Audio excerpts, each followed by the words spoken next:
नमस्कार दोस्तों, स्वागत है आप सभी का हमारे यूट्यूब चैनल जिज्ञासा पॉइंट में। दोस्तों, झारखंड सीजीएल एग्ज़ाम के लिए खोट्ठा मेंस का हम लोग सिलेबस कंप्लीट करवा रहे हैं, जिसमें कि ये खोट्ठा निबंध का सीरीज चल रहा है। निबंध नंबर 1 से 4 तक मैंने अपने वीडियो पे पहले ही अपलोड कर दिया हूँ। अगर आप वो वीडियो नहीं देखें, वो निबंध नहीं देखें, तो आप उस वीडियो को भी, निबंध को भी देख लीजिएगा। आज के इस वीडियो में हम डिस्कस करने वाले हैं खोट्ठा निबंध के, जिसके लेखक डॉक्टर बी.एन. ओदार है, उसके निबंध नंबर 5 को। निबंध नंबर 5 को एगो कुकरक आत्मकथा। दोस्तों, यह वीडियो होने वाले झारखंड सीजीएल एग्जाम और आने वाले किसी भी झारखंड से रिलेटेड एग्जाम के लिए जिसमें खोट्ठा पूछा जाए, उसके लिए बहुत ही इम्पोर्टेंट है। तो दोस्तों, वीडियो के अंत तक बने रहें और जो इस चैनल पे नए हैं, चैनल को सब्सक्राइब कर लें, क्योंकि जब भी मैं कोई नया वीडियो डालूंगा उसका नोटिफिकेशन आप तक तुरंत पहुँचे। तो चलिए, बिना समय गंवाते हुए वीडियो को स्टार्ट करते हैं। तो यह है निबंध नंबर 5, एगो कुकरक आत्मकथा। एक कुत्ता का ये आत्मकथा है। जनरली ये कुत्ता का आत्मकथा नहीं है, कुत्ता के रूप में, कुत्ता के बहाने मानव सभ्यता के विकास के बारे में बताया गया है। यहाँ आप देखिए, बोला गया कि एगो कुकरक आत्मकथा। प्रस्तुत निबंध में इसका खोट्ठा जो है, खोट्ठा का मैंने इसका जो भी हिंदी बनता है, मैं टोटल ही एक लिख के आपको उसका हिंदी समझा दूंगा। फिर इसके बाद ऑब्जेक्टिव क्वेश्चन को भी कराऊंगा। एक कुकरक आत्मकथा का जो भी ऑब्जेक्टिव क्वेश्चन होगा उसको मैं लास्ट में करवाऊंगा। तो दोस्तों देखिए, बोला गया है कि प्रस्तुत निबंध में लेखक जो कि डॉक्टर बी.एन. ओदार है ने कुत्ता के बहाने मानव सभ्यता के विकास की कहानी को बताया है। कुत्ता के बहाने मानव सभ्यता के विकास की कहानी बताया है कि जो प्राचीन युग से वर्तमान युग तक मानव का जो विकास हुआ है उसके बारे में बताया गया है। लेखक ने कुत्ते के आत्मकथा का वर्णन करते हुए कहा है, कुत्ते का आत्मकथा का वर्णन करते हुए कहा है, कुकुर अर्थात कुत्ता। हाँ जी, मैं कुकुर हूँ। मेरा और भी नाम है, जैसे सेता और लो करके हम लोग जैसे कुत्ता को बुलाते हैं ना, कुछ देते हैं तो आ करके, उस तरह कुत्ता, डॉग इत्यादि। वैसे तो मैं संज्ञा हूँ, क्योंकि कुत्ता जो है ये संज्ञा है, लेकिन कभी कभी आदमी मुझे विशेषण के रूप में भी प्रयोग करता है। जब जब मुझे विशेषण बनाया जाता है तब मुझे बहुत ही आनंद आता है। विशेषण बनना आम बात नहीं है। विशेषण बनना आम बात नहीं है, यह अपने में एक बड़ी उपलब्धि है। विशेषण बनना मतलब क्या है? जैसे किसी को हम कुत्ता का उपाधि देते हैं कि वो कुत्ता जैसा चल रहा है, कुत्ता जैसा दिख रहा है, कुत्ता जैसा क्यों कर रहा है, तो ये हो गया विशेषण। फिर बोला गया है कि यदि तुम हमारे जीवन कथा को जानना चाहते हो, यदि तुम हमारे जीवन कथा को जानना चाहते हो तो पहले मनुष्य के जीवन कथा जानना अति आवश्यक है। दोस्तों, कहाँ इस निबंध को ध्यानपूर्वक सुनिएगा, क्योंकि इसी से रिलेटेड अंत में इसका ऑब्जेक्टिव क्वेश्चन को भी कराया जाएगा। यदि तुम हमारी जीवन कथा को जानना चाहते हो तो पहले मनुष्य के जीवन कथा जानना अति आवश्यक है। हमारा मतलब कुत्ता जीवन कथा मनुष्य के जीवन कथा का विकास है, जो कि बोल रहा है कि जो हमारा जीवन कथा है मनुष्य के जीवन कथा का विकास है। जो कुत्ता का जीवन कथा है मनुष्य के जीवन कथा का विकास है। हम पहला ऐसा जानवर है जिसको मनुष्य अपना दोस्त समझा, पालतू बनाया। पालतू को खोट्ठा में बोलते हैं पोषक। आज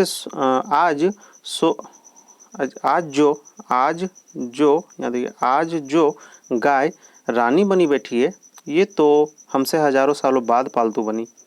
यानी कुत्ता का कहना है कि जो आज गाय घर घर में रानी बनी बैठी है, ये तो हमसे हजारों साल बाद पालतू बनी है, क्योंकि सबसे पहला पालतू बनने वाला जानवर कुत्ता है। उसके बाद देखिए, बोला गया है कि मैं मतलब कुत्ता बोल रहा है, मनुष्य के संपर्क में किस प्रकार पहुंचा, उसका एक अलग ही कहानी है। आज से लाखों साल पहले मनुष्य अपना भूख मिटाने के लिए जंगल जंगल भटकता था और जंगली जानवर का शिकार किया करता था। उस समय आदमी चलना और शिकार करना अच्छी तरह सीख गया था। आदमी जो है उस वक्त चलना और शिकार करना सीख गया था, जिससे आदमी के पास भारी ताकत और फुर्ती आ गया था जिससे आदमी के पास भारी ताकत और फुर्ती आ गया था। उस वक्त आदमी नुकीले और चपटे धारदार हथियार से शिकार करना सीख गया था। पहले क्या हुआ कि जब आदमी को शिकार करने का आया, उस वक्त पत्थर का हथियार बनाया जाता था, उससे ही शिकार किया जाता था। उस वक्त आदमी शिकार करना सीख लिया था। शिकार के बाद पत्थरों को रगड़कर आग जलाना सीखा। मतलब प्राचीन काल से वर्तमान तक मनुष्य के जीवन के यात्रा का वर्णन किया गया है। उसके खान पान से लेकर रहन सहन तक पूरा ही एक कुकरे आत्मकथा में इसमें वर्णन किया है। फिर आगे बढ़ते हैं हम लोग। दोस्तों, आप लोग को अगर कोई भी सवाल पूछना हो किसी से रिलेटेड, किसी के बारे में रिलेटेड पढ़ाई से इससे, तो आप कमेंट बॉक्स में हमसे पूछ सकते हैं। कुछ प्रॉब्लम हो तो आप उससे पूछ सकते हैं, मैं उसका जवाब आपको नेक्स्ट वीडियो में ज़रूर दूंगा। बोला गया है, यहाँ देखिए, फिर बोला गया है कि एक दिन एक घटना हो गया। घटना तो छोटा मोटा है लेकिन ऐतिहासिक है। ऐतिहासिक इसलिए है क्योंकि उस दिन के बाद हम कुत्ता, मतलब हम बोल रहा है कुत्ता के रूप में, कि उस दिन के बाद हम आदमी का पालतू बन गया। घटना यह है कि एक दिन एक औरत अपने 2 छोटे छोटे बच्चों के साथ शिकार के लिए घूम रही थी। अचानक कू कू का आवाज़ सुनाई दिया। इधर उधर खोजने के बाद उस औरत को एक पत्थर के पीछे 4 कुत्ता का बच्चा कुकू कर रहा था और मिला। चारों बच्चा बहुत ही छोटा था, आंख भी नहीं खुला था। कुत्ते के बच्चे को पाला कैसे जाता है यह उस औरत को पता नहीं था। कुत्ता का तो 4 बच्चा मिल गया उस औरत को, लेकिन कुत्ते के बच्चे को किस प्रकार पाला जाता है उसका ज्ञान उस औरत को नहीं था, जिसके कारण कुत्ते के 2 बच्चे मर जाते हैं और 2 ही बचते हैं। मतलब 2 बच्चा मर जाता है, किस प्रकार उसको खान पान करना चाहिए, किस तरह उसका रहन सहन कुछ भी मालूम नहीं था, जिसके कारण 2 बच्चा मर जाता है और 2 ही बचता है। आगे देखिए, धीरे धीरे यहाँ से धीरे धीरे दोनों बच्चा बड़ा होने लगा तथा आदमी के साथ शिकार पर जाने लगा। क्योंकि शिकार करने में ये कुत्ते आदमी का सहयोग करते थे, इसलिए इनको पालतू बना लिया गया। शिकार के वक्त जो कुत्ता था वो आदमी का सहयोग करता था, इसलिए कुत्ते को पालतू बना लिया गया। फिर देखिए, बोला गया है कि एक बार जंगल में भयानक आग लग गया। एक बार जंगल में भयानक आग लग गया। उस आग में न जाने कितने जीव जंतु जल गए। बाघ जल गए, हाथी जल गया, खरगोश जल गया। फिर बहुत तेजी से बारिश हुआ, तब जाके आग में काबू पाया गया। जब मानव को वहाँ जला हुआ मांस खाने को मिला तो वह आग की खोज करने लगा। क्यों खोज करने लगा? जब वहाँ पे मनुष्य को जला हुआ मांस मिला जंगल में, तो उसको खाने में बहुत ही स्वादिष्ट आया। कच्चे मांस की तुलना में पका हुआ मांस स्वादिष्ट लगा। तब से आदमी आग की खोज करने लगा। सैकड़ों वर्षों बाद पत्थर और लकड़ी से आग पैदा करना सीख लिया। पहले क्या होता था, जंगल में आग लग जाती थी, फिर बारिश के कारण आग को काबू पाया जाता था, फिर आग लग जाती थी। तो आदमी भी सोचा कि ये कैसे हो रहा है, अपने आग लग जा रहा है। यानी ये कहा जा सकता है कि लकड़ी से भी आग जलाया जा सकता है। इसीलिए सैकड़ों वर्षों बाद पत्थर और लकड़ी से आग पैदा करना सीख लिया। जिस दिन से आदमी आग पैदा करना सीख लिया, उस दिन से उनका जीवन में भारी परिवर्तन हुआ। जैसे आग से मांस पकाना, खतरनाक जानवर को आग दिखा के भगाना, खतरनाक जानवर को आग दिखा के भगाना। उसके बाद झूड़ जंगल साफ करना, जाड़ा जो कि ठंडा दूर करना, इन सभी में बहुत ही फ़ायदा हुआ। जब से आग जलाना सीख लिया तब से मांस पकाना, जानवर को भगाना, अपने ठंडा को दूर करना, जाड़े के मौसम में यूज करना, ये सब। नेक्स्ट देखिए, नेक्स्ट बोला गया है कि आदमी अब कबीले बनाकर रहने लगा, किंतु एक कबीला दूसरे कबीले पर हमला करता था। दोस्तों, यह जो पूरा निबंध है, कुत्ते के बहाने मनुष्य सभ्यता का विकास के बारे में बताया गया है। और कुत्ता अपने आप को इस प्रकार बताया जा रहा है कि हमको पालतू कैसे बनाया गया और सबसे पहले पालतू कैसे बनाया गया, और मेरा जो उपलब्धि है कहाँ कहाँ तक है। आदमी अब कबीले बनाकर रहने लगा, किंतु एक कबीला दूसरे कबीले पर हमला करता था।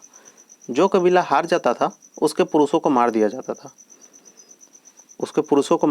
जाता था या दास नौकर बना लिया जाता था और महिलाओं को अपनी वासना का शिकार बना लिया जाता था। जो कबीला हार जाता था उसके पुरुष को मार लिया जाता था या फिर दास बना लिया जाता था, यानी नौकर बना लिया जाता था, और महिलाओं को अपनी वासना का शिकार बना लिया जाता था।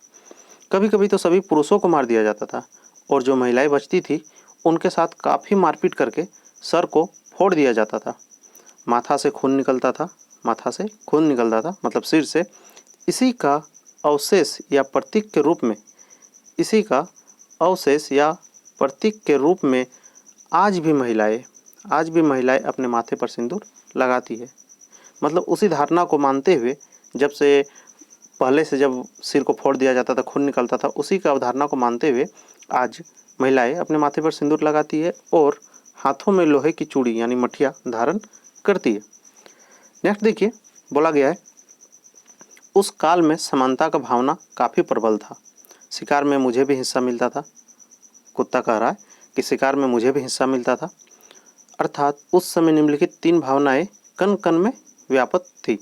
एक सहयोग, सहअस्तित्व और समानता। ये तीनों भावनाएं कण कण में व्याप्त थी। नेक्स्ट देखिए, नेक्स्ट में क्या बोला गया है कि लोग जंगल झाड़ी साफ करके खेती करने लगे थे। धीरे धीरे क्या हुआ था, लोग खेती करना सीख गए, जंगल झाड़ी साफ करके खेती करना सीख गए। कुछ लोग अस्थायी जीवन शुरू कर दिया, किंतु कुछ का जीवन घुमंतु बना रहा।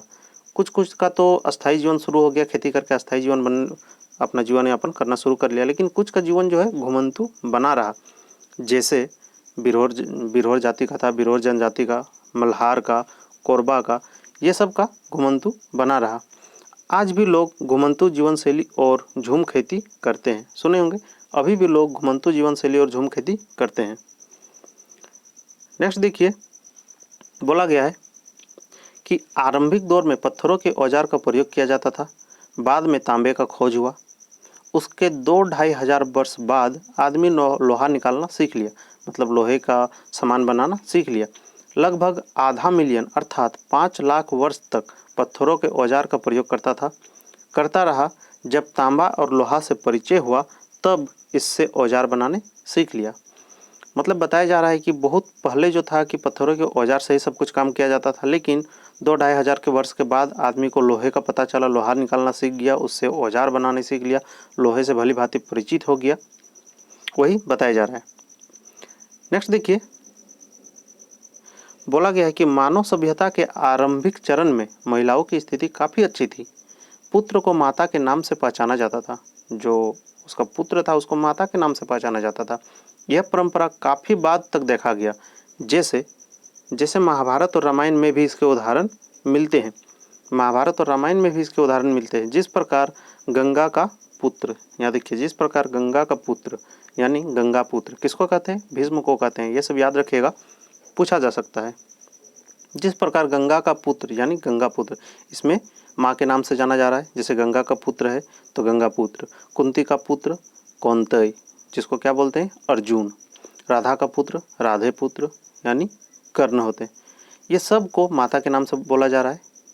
मतलब जो भी है माता का नाम है, उसी से उसके बेटे का नाम भी आ रहा है। इस प्रकार जाना जाता था। आगे देखिए, उत्तर वैदिक काल में वर्ण व्यवस्था आ गया। समाज में 5 वर्ण आ गया। ब्राह्मण पहला, दूसरा क्षत्रिय, तीसरा वैश्य, चौथा शूद्र और 5वां अंत्यज। क्या है, अंत्यज। जिसमें अंत्यज की स्थिति सबसे निम्न कोटि की थी। जिसमें अंत्यज था, जो 5 वर्ण में जो अंत्यज है उसका जो कोटि है सबसे निम्न में थी। मुझे इसी दर्जा में रखा, किंतु जो कुत्ता है वो बोल रहा है कि अंत्यज की जो स्थिति थी वो सबसे निम्न कोटि की थी, तो मुझे इसी दर्जा में रखा गया था। किंतु कभी कभी समाज में मेरा महत्व काफ़ी बढ़ जाता था। उदाहरण के लिए महाभारत के युद्ध में गंधारी का विवाह सबसे पहले मुझसे अर्थात कुकुर से कराया गया था। जो महाभारत देखे होंगे उनको मालूम होगा कि गंधारी का जो विवाह था सबसे पहले कुकुर से कराया गया था। इसलिए बोला जा रहा है या कुत्ता बोल रहा है कि कभी कभी मेरा महत्व काफ़ी बढ़ जाता है। मनुष्य हमको काफ़ी महत्व दिया था। नेक्स्ट देखिए, फिर बोला जा रहा है कि आज मानव अपने ज्ञान विज्ञान के कारण लिपि को लिखना सीख गया। मानव जो है अपने ज्ञान विज्ञान के कारण लिपि को लिखना सीख गया। धीरे धीरे पहले जो पत्थर के औजार बनाए, फिर लोहा के औजार बनाए, फिर उत्तर वैदिक काल आया, आग जलाना सीख गया, मांस पका खाना सीख गया, फिर ज्ञान विज्ञान का नॉलेज हो गया, लिपि को लिखना सीख लिया। इस तरह सभ्यता का जो विकास हुआ वो धीरे धीरे इसमें कुत्ते के बहाने बताया गया है। बोला गया है कि मानव अपने ज्ञान विज्ञान के कारण लिपि को लिखना सीखा, भाषा बनाया, गीत कविता लिखने लगा, अंतरिक्ष तक अपना पहुंच स्थापित किया। मानव जो है अंतरिक्ष तक अपना पहुंच स्थापित कर लिया। धरती के गुरुत्वाकर्षण को लांघकर अलग अलग ग्रहों तक पहुंच गया, अर्थात 9 ग्रहों को परेशान कर दिया। उतना दूर तक मनुष्य पहुंच गया, उसी को बताया जा रहा है कि 9 ग्रहों को परेशान कर दिया। नेक्स्ट देखिए, नेक्स्ट है मैं धर्म का पर्याय भी बना, मैं धर्म का पर्याय भी बना। युधिष्ठिर के साथ स्वर्ग जाने वाला मैं ही था। जो कुत्ता है वो बोल रहा है कि युधिष्ठिर के साथ स्वर्ग जाने वाला पहला जानवर मैं ही था। मेरी वफादारी के कारण ही आदमी पहली बार मुझे अंतरिक्ष भेजा। आपको मालूम होगा, ये जनरल नॉलेज भी है कि सबसे पहले अंतरिक्ष में जाने वाला जानवर कौन सा था, तो कुत्ता था। लेकिन उस समय मेरा नाम लाइका रखा गया। उस समय जो पूछा जाएगा कि अंतरिक्ष में जाने वाला पहला कुत्ता का नाम क्या रखा गया, तो लाइका रखा गया था। मेरा स्थान कोई नहीं ले सकता है, मेरा स्थान कोई नहीं ले सकता है। नेक्स्ट देखिए, बोला गया है कि इसी प्रकार इस पूरे निबंध में कुत्ते के बहाने मानव सभ्यता के विकास को बताया गया है। मतलब प्राचीन काल से लेकर वर्तमान युग तक मानव सभ्यता का विकास, जैसे रहन सहन, खान पान, खेती, आग जलाना, शिकार करना इत्यादि को विस्तार पूर्वक बताया गया है कुत्ते के बहाने मानव सभ्यता के पूरे विकास को। अब हम देखते हैं इसके ऑब्जेक्टिव क्वेश्चन को। जितने भी ऑब्जेक्टिव क्वेश्चन इसके बन सके उसको मैंने लिया है, तो इसके ऑब्जेक्टिव क्वेश्चन को मैं टिक लगाता हूँ। आप इस पे नंबर पे ध्यान नहीं दीजिएगा, नंबर पे, क्योंकि और भी जो निबंध था उसका भी है 1-2 या फिर इसके बाद में, तो इसलिए आप नंबर पे ध्यान नहीं दीजिए। देखिए, बोला गया है कि एगो कुकरेक आत्मकथा, जिसमें ऑब्जेक्टिव क्वेश्चन है एगो कुकरेक आत्मकथा कौन किस्मक निबंध हकै, जो किस प्रकार का ये निबंध है। ऑप्शन नंबर है आत्मकथात्मक निबंध, संस्मरणात्मक निबंध या विचार प्रधान निबंध या कोई नहीं। तो ये जो है कुत्ता अपना आत्मकथा को बता रहा है, कुत्ता अपना आत्मकथा को बता रहा है, इसलिए इसका हो जाएगा ऑप्शन नंबर ए, आत्मकथात्मक निबंध। नेक्स्ट देखिए, नेक्स्ट है इसका, नेक्स्ट में है कि कुकरेक आत्मकथा के माध्यम से कौन बात के कहल गेल है। जो कुत्ता का आत्मकथा के माध्यम से कौन सा बात कहा गया है। बानुसी सभ्यता के विकास कथा के बाद जो मनुष्य सभ्यता का विकास हुआ है, या बानुसी नहीं मानुसी होगा, सभ्यता के विकास कथा का बात कहा गया। हाँ, कुत्ते का बहाने मनुष्य सभ्यता के विकास का बात कहा गया है। दूसरा नंबर है मानुसी सभ्यता कुकरेक ठाव, मतलब मनुष्य का सभ्यता का है कुकुर के सभ्यता का आसपास मेल जोल है, उस प्रकार ये भी सही है। सी नंबर में मानुसी सभ्यता गाय के ठाव के बाद गाय के साथ बताया गया है, पालतू बनाने के साथ, जिस प्रकार कुत्ता को बनाया गया है, तो ये भी होगा, यानी इसका ऑप्शन नंबर डी हो जाएगा। क्या हो जाएगा? ऑप्शन नंबर डी, उपरोक्त सभी बात। नेक्स्ट देखिए, बोला गया कि हम जुग जुग ले आदमिक संग देले, हमार प्रतिस्थाप्य कोई नहीं हवे। मतलब हम, जो कुत्ता है वो बोल रहा है कि हम आदमी का संग तो पूरा जुग जुग दिए हैं, मेरा जगह कोई नहीं ले सकता है। हमर ठाव क्यों नहीं, कोई न लिया पार्थक, बात कौन निबंध के कहल गेल है। जो ये बात है किस निबंध में कहा गया है, तो ये है एक कुकरेक आत्मकथा के निबंध में कहा गया है। ठीक है, नेक्स्ट देखिए, नेक्स्ट में है कि महाभारत युगे धर्मक प्रति केकरा मानल गेल है। महाभारत युगे धर्मक प्रति केकरा मानल गेल है, तो राजा युधिष्ठिर को, कृष्ण को, कुकुर को, केकरो नहीं। तो यहाँ पे ऑप्शन नंबर सी कुकुर, आप राजा युधिष्ठिर आंसर सोचे होंगे, लेकिन नहीं, कुकुर को, क्योंकि राजा युधिष्ठिर जो थे स्वर्ग उसी के साथ सबसे पहला कुत्ता गया था, तो इसलिए हो जाएगा धर्म का प्रतीक कुकुर को। नेक्स्ट है क्वेश्चन नंबर 7। नेक्स्ट है देखिए 7 नंबर, कुकुरक दुर्दशा कौन युग है भेल है। कुकुर का जो दुर्दशा है किस युग में हुआ। पाखंड युग है, पूर्व वैदिक युग है, उत्तर वैदिक युग है, आधुनिक युग है। तो इसका आंसर होगा उत्तर वैदिक युग है, उत्तर वैदिक युग है। नेक्स्ट देखिए, नेक्स्ट में है मानुषी सभ्यता के बात कहे खातिर कुकरेक सहारा की लेल गए। जो मनुष्य के सभ्यता का बात है, वो मनुष्य के सभ्यता का बात कहे खातिर कुत्ता का सहायता क्यों लिया गया है। तो ऑप्शन नंबर ए देखिए, क्योंकि कुकुर मानुष संग सभ्यता और उति ब्यारा से रहल है। तो इसका ऑप्शन नंबर ए सही होगा, क्योंकि इसमें बोला गया है कि मतलब कुत्ता जो है मनुष्य के साथ में सबसे पहले से है। जो सबसे पहले जो पालतू बनाया गया वो कुत्ता को बनाया गया है, इसीलिए कुत्ता जो है मनुष्य के साथ सबसे पहले से है, इसलिए कुत्ता का सहायता लिया गया है मनुष्य के सभ्यता का विकास को दर्शाने के लिए। नेक्स्ट है कुकुर के की नाम देल गेले। कुत्ता का जो नाम है क्या क्या दिया गया है। सैता, और हम लोग अलग अलग करके बुलाते हैं, वो है डॉग या सभी। तो हम लोग जानते हैं कि कुत्ता के ये चारों नाम होगा, यानी इनमें से सभी, ऑप्शन नंबर डी। तो दोस्तों ये था एक कुकरेक आत्मकथा का, जो कि इसका संक्षिप्त मैंने इसका हिंदी से आपको बता दिया हूँ, और जो भी इसका ऑब्जेक्टिव क्वेश्चन बन पाया है मैंने ऑब्जेक्टिव क्वेश्चन को बना दिया हूँ। अब नेक्स्ट ही इसके बाद निबंध नंबर 6 को मैं लेकर जल्दी आऊँगा। तो दोस्तों, आपके दोस्तों जो भी खोटा लिए हैं उस तक अगर ये वीडियो आप नहीं पहुँचाए हैं तो आप ज़रूर से ज़रूर उस तक पहुँचा दीजिए। और चैनल पे नए हैं तो चैनल को सब्सक्राइब करें, वीडियो अच्छी लगे तो वीडियो को लाइक करें। तो फिर मिलते हैं नेक्स्ट वीडियो पे, तब तक के लिए धन्यवाद।